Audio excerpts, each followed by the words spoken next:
ایران گھٹنے ٹیک دے اور فوراً سے پہلے ڈیل کر لے.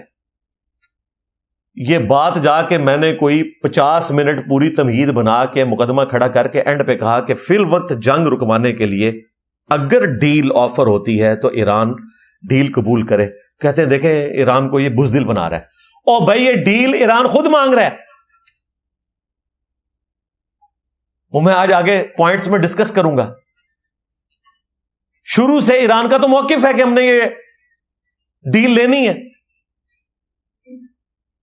2003 میں خامنائی صاحب نے یہ فتویٰ دیا تھا کہ ایٹم بم بنانا حرام ہے کیونکہ اس میں سویلین مرتے ہیں.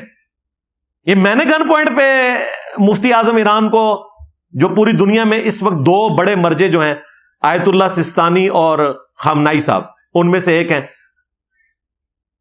میں نے گن پوائنٹ پہ کہا تھا کہ آپ یہ فتویٰ دیں.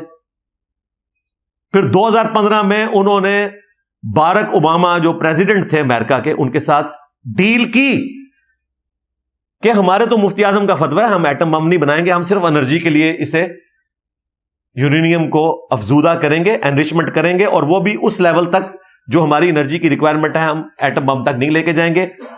پھر IAEA کا حصہ بنے، NPT کے اوپر سگنیچر کیے کہ ہم اس کو ایکسپورٹ بھی نہیں کریں گے.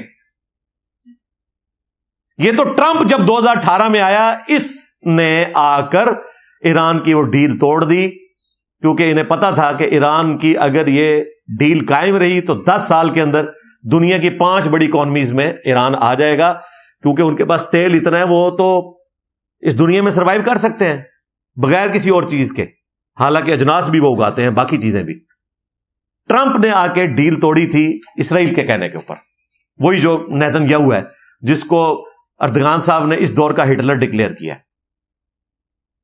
ابھی بھی ایران ان سے ڈیل ہی کر رہا تھا.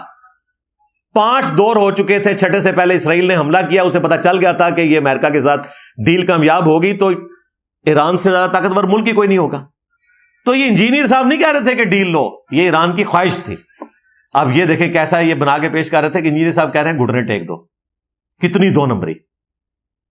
اب آپ لوگوں نے جب خبریں سنی ہوں گی تو آپ کو پتا چل گیا ہوگا. تمام ٹی وی چینلز یہ ساری باتیں بتا رہے ہیں، ایک ایک ویڈیو بیان چلا رہے ہیں اور حقائق بتا رہے ہیں. اور پاکستان کے میڈیا کو سلام ہے، انہوں نے اس مشکل وقت میں ایران کا ساتھ دیا ہے. تمام ٹی وی چینلز نے، کوئی شک نہیں. خصوصاً شاہ زیب خانزادہ جس طریقے سے پروگرام کر رہا ہے اور جتنی محنت کے ساتھ، 50 بندوں کی ٹیم اس کے ساتھ ہے، ایک ایک چیز نکال کے وہ ان کے بیانات چلاتا ہے کہ یہ نیتن یاہو 1992 سے یہ رٹ لگا رہا ہے کہ چند مہینوں میں ایران نے ایٹم بم بنا لینا ہے. 30 سال سے اس نے ٹرک کی بتی کے پیچھے لگا کے رکھا ہوا ہے سب کو. انیشلی تو وہ BBC والوں نے، باقی لوگوں نے محنت کی تھی، لیکن اچھے طریقے سے پاکستان کا میڈیا سپورٹ کر رہا ہے.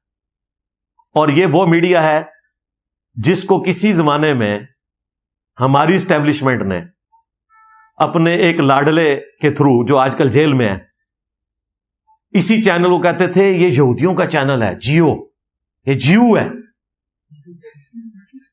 چلیں آپ کے بڑوں کا ایک اور جھوٹ بھی آپ پہ کھل گیا. آج جیو کی خبریں دیکھیں، باقی چینلز کی بھی. جیو کا میں اس لیے نام لیتا ہوں کہ وہ بڑا چینل ہے، لگ رہا ہے مسلمانوں کا چینل ہے. جس طریقے سے وہ مسلمانوں کے شہداء کے لیے شہید کا ورڈ استعمال کرتے ہیں اور اس میں وہ کافی حد تک اس طریقے سے خبر کو پریزنٹ کرتے ہیں کہ مسلمان انکریج ہوں، ڈسکریج نہ ہو. اور اس میں ظاہر ہے بعض اوقات وہ حقائق بھی چھپا لیتے ہیں جس کی وجہ سے مسلمان یہ سمجھتے ہیں کہ پتہ نہیں ایران نے دنیا فتح کر لی ہے. وہ دوسرا اینگل اس طریقے سے نہیں پیش کرتا ہے. یہ بھی ان کی اپنی ایک محبت کا تقاضا ہے. میرے نزدیک تو یہ غلط ہے، دونوں طرف کی پکچر پیش کرنی چاہیے، لیکن ایٹ لیسٹ ان کا محب الوطن ہونا، محب الاسلام ہونا تو ثابت ہے. جن لوگوں نے اب گالیاں نکالی تھی ان کو شرم کرنی چاہیے. تو ایک ایک کر کے سارے جھوٹ کھل رہے ہیں ان کے، کوئی نہیں بچ رہا. تو اللہ سے ڈر جائیں، کسی کا محرک اس طریقے سے طے نہ کریں.